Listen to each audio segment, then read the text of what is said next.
বলে যে বিএনপি ক্ষমতায় যাইতেছে, ইলেকশন হইলেই কাজে বিএনপিকে ঠেকাও।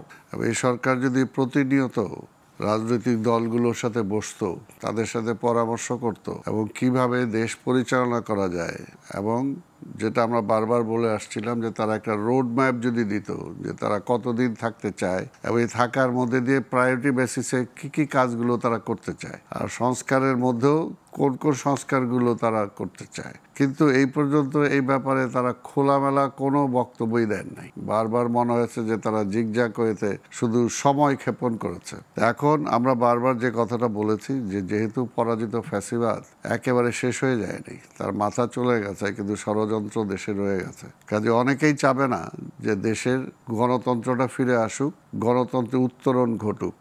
সেই কারণে বিভিন্ন প্রতিবন্ধকতা আসবে, ষড়যন্ত্র হবে, এবং সেই ষড়যন্ত্রগুলোকে মোকাবেলা করার জন্য সবাইকে ঐক্যবদ্ধভাবেই করতে হবে। কিন্তু দেখা গেল যে কিছুদিন পর পর মনে হয় যে তারাই যথেষ্ট। এমনকি এমনও দেখা গেল যে রাজনীতিবিদ, রাজনৈতিক দলগুলোকে গতকালকে কি ঠিক এইগুলো নিয়েই আলোচনা হলো? না, এগুলো হলো প্রাসঙ্গিক নাকি এই যে আপনি যেটা বলছিলেন আন্দোলন দমনে কোনো মানে ছাত্রলীগ ঢুকে গেল কিনা সেই ব্যাপারগুলো নিয়ে? না,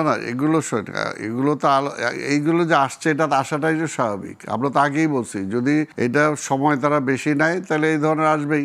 এই ধরনের মানে তারা অবস্থা ক্রিয়েট করবে, যারা পরাজিত ফ্যাসিবাদের শক্তি যারা আছে, হয়তো স্বাভাবিক। আর আরেকটা যে কথাটা বারবার বলে আসছি যে আমরা যারা আন্দোলনকারী শক্তি ছিলাম, আমরা তো একে অপরের প্রতিপক্ষ না। আমাদের প্রতিপক্ষ হলো ফ্যাসিবাদ, আধিপত্যবাদ। কাজে সেটার সাথে যুদ্ধ বাদ দিয়ে মনে হলো যে একেবারে বিএনপির সাথে যুদ্ধ শুরু করে দিল। বলে যে বিএনপি ক্ষমতায় যাইতেছে, ইলেকশন হইলেই কাজে বিএনপিকে ঠেকাও। এই যে একটা মানে প্রতিযোগিতা, এবং প্রতিযোগিতাও না, এটা একটা অশুভ প্রতিযোগিতা। এটা যখন শুরু করলো তখনই কিন্তু, এবং এই যে আজকে দেখেন ঘটনা যেটা ঘটলো, সচিবালয় ভেঙে, এটা তো প্রথম না। এর আগে কারা শুরু করলো এটা? এই জন্য প্রথম থেকেই তো এই সমস্ত বিষয়ে সরকার খুব কঠিন থাকা উচিত ছিল। অশুভ ঘটনাগুলো ঘটছে বলে কি বিএনপিকে বা চার দলীয় দল, মানে যেমন কালকে শুধু 4টি দলকে সেখানে ডাকা হয়েছিল, এই প্রায়োরিটিটা হচ্ছে না? প্রায়োরিটি তো সরকারের প্রায়োরিটি, এটা তো আমরা বলে দেইনি।